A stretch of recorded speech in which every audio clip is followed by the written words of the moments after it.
Monica Productions Subaskaran தயாரிப்பில் அறிமுக இயக்குனர் ஏஆர் ஜீவா இயக்கத்தில் அனுபமா பரமேஸ்வரன் நடிப்பில் லாக்டவுன் டிசம்பர் 5 முதல் திரையரங்குகளில்.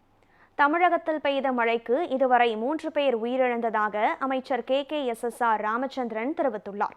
சென்னை எழிலகத்தில் உள்ள கட்டுப்பாட்டு மையத்தில் ஆய்வு மேற்கொண்ட அமைச்சர் KKSSR ராமச்சந்திரன் செய்தியாளர்களை சந்தித்தார். அப்போது பேசிய அவர், தமிழகத்தில் பேரிடர் மீட்பு படையினர் தயார் நிலையில் உள்ளதாகவும் தேவையான இடங்களுக்கு மீட்பு படையினர் அனுப்பி வைக்கப்பட்டுள்ளதாகவும் தெரிவித்தார். தமிழகத்தில் பெய்த மழைக்கு இதுவரை 3 பேர் உயிரிழந்ததாக தெரிவித்த அவர், தூத்துக்குடி, தஞ்சையில் சுவர் இடிந்து விழுந்து 2 பேர் உயிரிழந்துள்ளதாகவும் மயிலாடுதுறையில் மின்சாரம் தாக்கி இளைஞர் ஒருவர் உயிரிழந்ததாகவும் தெரிவித்தார். தூத்துக்குடியில் 1 சுவர் இடிஞ்சு விழுந்து இறந்திருக்காங்க.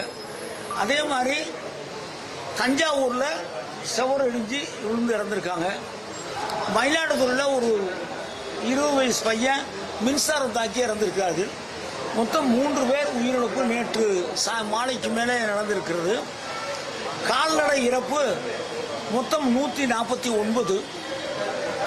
குடிசைகள் வீடுகள் சேதம் 234.